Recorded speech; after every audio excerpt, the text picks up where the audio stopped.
Olá, seja bem-vindo ao canal Lição da Escola Sabatina. Já deixa seu like, se inscreva, compartilhe esses vídeos com a sua classe Escola Sabatina, com a sua igreja, com os grupos que você tem nas redes sociais, que é muito importante sempre estudarmos a palavra de Deus e crescermos espiritualmente. No dia de hoje a gente vai estar estudando sobre a idolatria prevalecente. Nós estamos vindo de um estudo sobre Jacó e Israel, o impacto que teve, a promessa que Deus fez de mudar o nome de Jacó, como mudando a sorte de um enganador a alguém que faria parte de um grande povo, de uma grande aliança e faria parte de um grande projeto que terminaria na nossa redenção com a volta de Cristo. Então a gente pode ver que desse cenário existe um grande contexto que precisa ser estudado e mencionado. E no dia de hoje da lição a gente vai estar falando sobre uma parte importante que agora, depois de vários eventos que acontecem ao longo da semana, a gente estudando ali, desde o encontro dos irmãos de Jacó voltando para sua terra, se instituindo ali, a reconciliação entre eles, os enganos dos seus próprios filhos, as consequências do pecado mesmo, às vezes fazendo o que é certo, ainda o engano, a mentira cercavam Jacó. Agora a gente vê aqui que Jacó, ele queria muito ficar em paz com os cananeus, havia se comprometido e com a sua família a exaltar a Deus ali, a criar e ter a sua aliança com Deus. Então Deus lhe pede para que ele faça novamente uma viagem a Betel ali, para novamente ele poder renovar a sua aliança de pacto e de propósito, porque a gente sabe que ali em Betel muita coisa começou na vida de Jacó a mudar. Basicamente Deus mudou a sua sorte naquele encontro em Betel. E tudo mais ali desencadeou. Mas novamente talvez Jacó precisava voltar para o início, para entender algumas coisas ainda, ou voltar na essência. Então Jacó agora é pedido, e Deus dá uma ordem para que Jacó eliminasse da região, da comunidade, dos seus familiares ali, a idolatrias, imagens, esculturas, qualquer coisa pagã ou de outros povos que viesse a fazer com que o povo adorasse um falso Deus, teria que ser eliminado. Então Jacó ele pede, exige que muitos e todas as formas de idolatria sejam afastadas dali. Mas muito provavelmente pouca coisa assim foi atendida, principalmente pela sua esposa Raquel. A idolatria continuava sendo mantida, provavelmente adorados, apesar do compromisso de Jacó com Deus. Jacó ele teve um compromisso com Deus, sim, ele entendeu essa parte sobre adoração. Mas ele não pôde fazer muito, porque isso aí é uma coisa que estava enraizada tanto no acampamento quanto no coração daquele povo. Seria difícil tirar, mas foi-lhe pedido para que ele fizesse um esforço e tentasse convencer e mostrar para as pessoas que existe um Deus verdadeiro só, não deuses. E eu acho interessante que a lição ela aborda um tema muito específico sobre arrependimento e sobre mudança. Eu até separei aqui que diz assim, ó: o arrependimento consiste em mais do que uma mudança física de um lugar para outro ou de uma igreja para outra.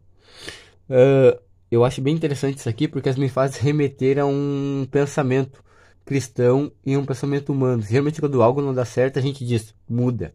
Alguma coisa está dando errado na igreja, se afasta. Troca de igreja, troca de grupo, troca de casa com a sabatina. Não está dando certo um relacionamento com alguém, se separa, termina, acaba. Tá difícil ir naquela comunidade, naquela igreja, ver aquele irmão, aquele pastor, vai para outra, conhece outro pastor, vai para outra igreja, sai dessa igreja, não vai mais. Então a gente é muito definitivo, mas a gente acha que é a mudança de local que vai determinar o resultado. Mas talvez a lição está mostrando que para Jacó se reconciliar, renovar a sua aliança com Deus, Deus não estava pedindo uma mudança de lugar, mas uma mudança de propósito, ou reafirmando um propósito que com o passar do tempo, da convivência com outros povos, com outros desafios, talvez pudesse estar sendo se perdido, ou ter se perdido. E Deus queria renovar esse propósito, que consistia não no lugar, mas no coração de Jacó. Então agora Deus pede para que Jacó volte a Betel. Ali ele tinha naquele lugar uma lembrança do sonho que teve da escada, do sinal de conexão entre o céu e a terra, e mostrando ali o sentido que havia sido restaurado da restauração. E a ênfase dessa vez no Deus de Betel e não no lugar em si. Agora Jacó não estava mais voltado ao seu pensamento para o local, mas ele estava, quando lembrava do sonho da escada e da conexão que aquele lugar teve com ele mesmo, ele lembrava do Deus do lugar, que ali em Betel mais do que lugar, Deus esteve com ele.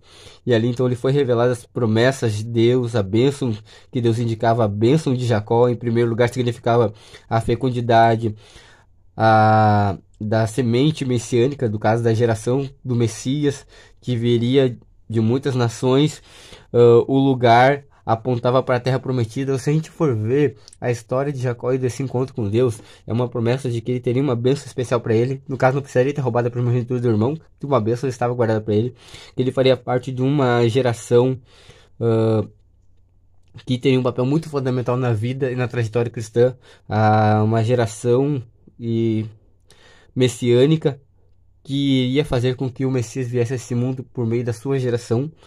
Queria apontar uma terra prometida, talvez não a Canaã física, mas o Messias veio nos mostrar Jesus a Canaã espiritual. Isso mostra como é relevante a gente entender e colocar Deus no papel de Deus.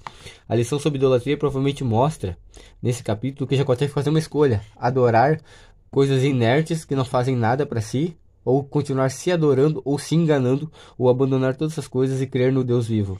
E a lição termina fazendo uma pergunta: de que maneira sutil a idolatria pode entrar em nossa vida e o que fazer a respeito? Idolatria nem sempre é uma imagem que a gente adora. Idolatria é tudo aquilo que a gente coloca no lugar de Deus. Será que eu estou colocando algo hoje na minha vida, em vários aspectos dela, que está se tornando um Deus para mim? Então isso é um sinal de alerta, porque se a idolatria prevalece, Deus não pode prevalecer. No nosso coração só existe um trono e só pode haver um Senhor. E eu acho que a lição ela enfatiza muito bem isso. Deus estava pedindo um compromisso com Jacó, assim como Deus é comprometido conosco e foi com Jacó. As promessas de Deus sempre esteve à disposição de Jacó, mas Jacó precisava se preparar e renovar a sua aliança para recebê-la. Que hoje eu e você possamos entender, nesse contexto de Jacó, como é importante a gente manter princípios, a gente obedecer a Deus e a gente entender o nosso papel e cumprir fielmente a parte que Deus nos pede, para assim sermos abençoados. Até o próximo estudo e tchau!